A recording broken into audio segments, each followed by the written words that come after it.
सर्वेभ्यो नमो नमः। बच्चों, दुनिया में कई तरह के लोग होते हैं। कुछ अच्छे लोग होते हैं, कुछ बहुत अच्छे लोग होते हैं, लेकिन कुछ लोग ऐसे होते हैं जिन्हें दूसरों को परेशान करने और नीचा दिखाने में मज़ा आता है। ऐसे लोगों को धूर्त कहा जाता है और कभी कभी ऐसे धूर्तों को सबक सिखाने के लिए उन्हीं की चाल चलनी पड़ती है। बच्चों, आज जो पाठ हम पढ़ने जा रहे हैं वह आपकी पाठ्य पुस्तक सुभाषिका प्रथम भाग का 12वां पाठ है और उसका नाम है त्रयः धूर्ताः, अर्थात 3 धूर्त। तो चलिए आज के पाठ में हम देखते हैं कि 3 धूर्त क्या करते हैं और उन्हें किस प्रकार सबक सिखाया जाता है। बच्चों, यह एक बहुत ही मज़ेदार कहानी है। आप इसे मन लगाकर सुने, आपको बहुत ही आनंद आएगा और मज़ा भी आएगा। एकस्मिन् ग्रामे त्रयः धूर्ताः निवसन्ति स्म। एक गांव में 3 धूर्त रहते थे। ते ग्रामं ग्रामं भ्रमन्ति स्म। वे गांव-गांव घूमते थे। 3 धूर्त गांव-गांव में घूमते थे, यानी कि एक गांव फिर दूसरे गांव, इस तरह से घूमते रहते थे। एकदा ते ख्वाजा नसीरुद्दीनस्य ग्रामम् अगच्छन्। और घूमते घूमते एक बार वे लोग ख्वाजा नसीरुद्दीन के गांव में चले गए। प्रथमः, तीनों में से जो पहला था वह कहता है, वयम त्रयः चतुराः। हम लोग 3 चतुर हैं। वे तीनों अपने आप को बहुत ही चतुर समझते थे और कहते थे कि हम लोग बहुत ही चतुर हैं। फिर दूसरा उसमें से कहता है, द्वितीयः अस्माकं बुद्धौ त्रयः कठिनाः प्रश्नाः सन्ति। हमारी बुद्धि में 3 कठिन प्रश्न हैं। तब तृतीय कहता है, उसमें से जो तीसरा था, तृतीयः वयं प्रतिदिनम् अत्र तत्र भ्रमामः। हम लोग प्रतिदिन यहाँ वहाँ घूमते हैं, अत्र तत्र, यहाँ वहाँ। परंतु कुत्रापि कोऽपि अस्माकं प्रश्नानाम् उत्तराणि न ददाति। लेकिन कहीं भी, कुत्रापि और कोई भी, कोऽपि अस्माकं प्रश्नानाम, हमारे प्रश्नों का उत्तर नहीं देता है। तीसरा व्यक्ति कहता है कि हम लोग प्रतिदिन गांव-गांव घूमते हैं, लोगों से प्रश्न पूछते हैं, लेकिन कोई भी हमारे प्रश्नों का उत्तर नहीं दे सकता है। प्रथमः, तब उसमें से पहला वाला कहता है, ख्वाजा नसीरुद्दीनः अति बुद्धिमान अस्ति इति श्रूयते। ख्वाजा नसीरुद्दीन बहुत ही बुद्धिमान है, ऐसा सुना जाता है। तब दूसरा वाला व्यक्ति कहता है, द्वितीयः अद्य तस्य गृहं चलामः अपि च तस्य बुद्धिकौशलस्य परीक्षां कुर्मः। आज उसी के घर चलते हैं और उसकी बुद्धि की परीक्षा करते हैं। जब वह कहता है, पहला धूर्त जब कहता है कि ऐसा सुनने में आता है कि ख्वाजा नसीरुद्दीन बहुत ही बुद्धिमान है, तब दूसरा धूर्त कहता है कि आज उसी के घर चलते हैं और उसकी बुद्धि की परीक्षा लेते हैं।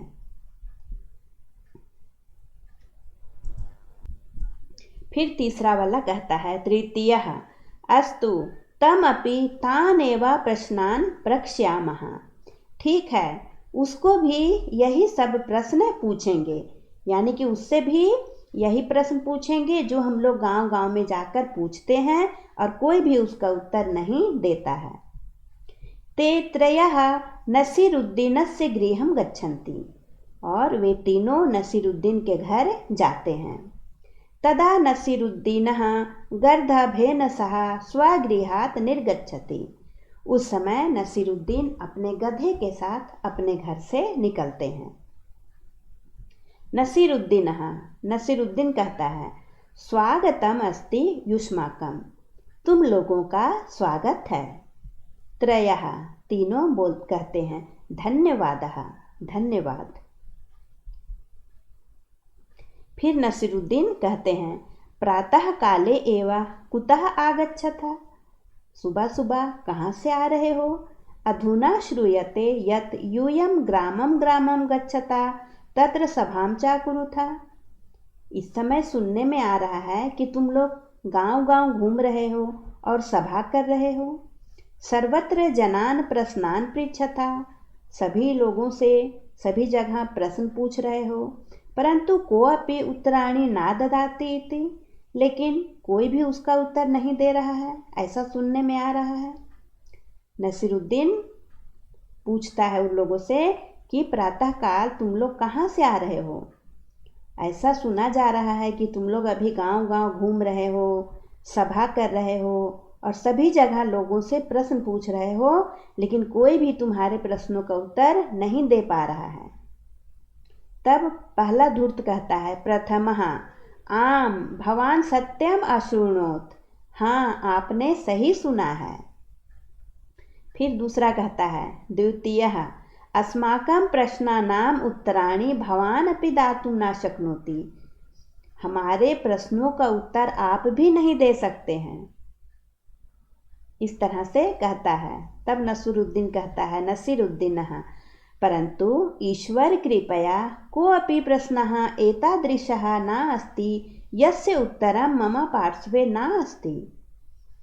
वह कहता है, जब दूसरा धूर्त कहता है कि आप भी हमारे प्रश्नों का उत्तर नहीं दे सकते हैं, तब नसीरुद्दीन कहता है कि परंतु ईश्वर की कृपा से कोई भी ऐसा प्रश्न नहीं है जिसका उत्तर मेरे पास नहीं है। तब उसमें से पहला धूर्त कहता है, प्रथमः भूमेः केंद्र बिंदु कुत्र अस्ति, भूमि का केंद्र बिंदु कहाँ है? नसीरुद्दीन कहता है, मम गर्दभस्य अधः मध्ये एव भूमेः केंद्र बिंदु अस्ति, मेरे गधे के नीचे मध्य भाग में ही भूमि का केंद्र बिंदु है, अन्यत्र कुत्रापि न, दूसरी जगह कहीं भी नहीं। यदि विश्वासः नास्ति तर्हि मापनं कृत्वा संतुष्टः भव, यदि विश्वास नहीं है, भरोसा नहीं है, तो माप करके संतुष्ट हो जाओ। इस तरह से नसीरुद्दीन कहता है, जब वह पूछता है कि बताओ कि भूमि का केंद्र बिंदु कहाँ है, तो वह अपने गधे को दिखाकर कहता है कि मेरे गधे के नीचे ठीक मध्य भाग में ही भूमि का केंद्र बिंदु है और कहीं भी नहीं। अगर तुम लोगों को भरोसा नहीं है तो माप करके देख लो। इस तरह से कहता है। तब दूसरा वाला बोलता है, दूसरा धूर्त, द्वितीयः आकाशे कति तारकाः सन्ति, आकाश में कितने तारे हैं? फिर नसीरुद्दीन कहता है, मम गर्दभस्य शरीरे यावन्ति लोमानि सन्ति तावन्तः एव आकाशे तारकाः सन्ति, मेरे गधे के शरीर में जितने रोम हैं, लोमानी यानी कि रोम, जो रोमे होते हैं बाल, जितने रोम हैं उतने ही तारे आकाश में हैं। विश्वासः नास्ति चेत गणनां कुरु, अगर विश्वास नहीं है तो गिन लो। इस तरह से नसीरुद्दीन कहता है।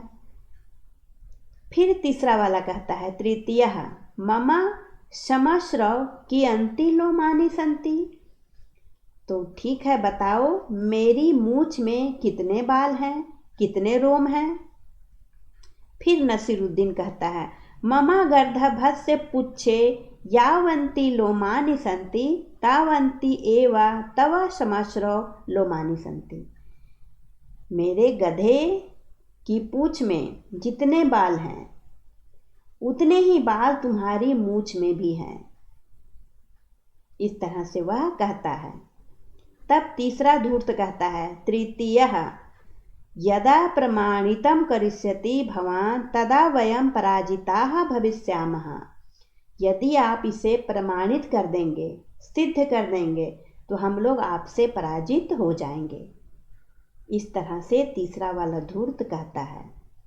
तब नसीरुद्दीन कहता है, नसीरुद्दीनः विश्वासः नास्ति चेत एकैकं कृत्वा निज समाश्रु लोमानि उत्पाटनं कृत्वा देहि। अगर तुम्हें विश्वास नहीं है, भरोसा नहीं है, तो तुम एक एक करके एकैकम कृत्वा अपनी मूछ के बाल उखाड़कर मुझे दो। उत्पाटनम कृत्वा देहि। और अहम अपि निज गर्दभस्य पुच्छ लोमाने उत्पाटयामि, और मैं भी अपने गधे की पूंछ से उसके बाल को उखाड़ता हूँ, नोचता हूँ। पुनः गणनाम कुरु, और उसके बाद उसको गिन लो, उसकी गिनती कर लो। इस तरह से नसीरुद्दीन कहता है। तृतीय, तीसरा वाला, भयभीतः भवति, वह डर जाता है। जब नसीरुद्दीन कहता है कि तुम अपनी मूछ के बाल को उखाड़ो और मैं अपने गधे के पूंछ से उसके बाल को उखाड़ता हूँ और फिर उसको गिन लेना, तो तीसरा जो था वह डर गया, भयभीतः भवति, और वह कहने लगा, ना ना क्षम्यताम वयम पराजिताः समः। नहीं नहीं, क्षमा करो, हमें माफ़ कर दो, हम लोग पराजित हुए, हम लोग आपसे हार गए। इस तरह से तीसरा धूर्त बोला। त्रयः पलायनम कुर्वन्ति, और तीनों वहाँ से भाग जाते हैं। सर्वे निष्क्रांतः, सभी निकल गए। तो यही है बच्चों 3 धूर्तों की कहानी। तो आपने देखा कि किस तरह से नसीरुद्दीन जो है उन लोगों को सबक सिखाया। जैसा वे लोग प्रश्न कर रहे थे उसी तरह उसका उत्तर भी नसीरुद्दीन ने दिया। तो कहानी अच्छी लगी। आशा है बच्चों आपको यह कहानी पढ़कर मज़ा भी आया होगा। अगले वीडियो में हम लोग इसके प्रश्न उत्तर को करेंगे। धन्यवाद।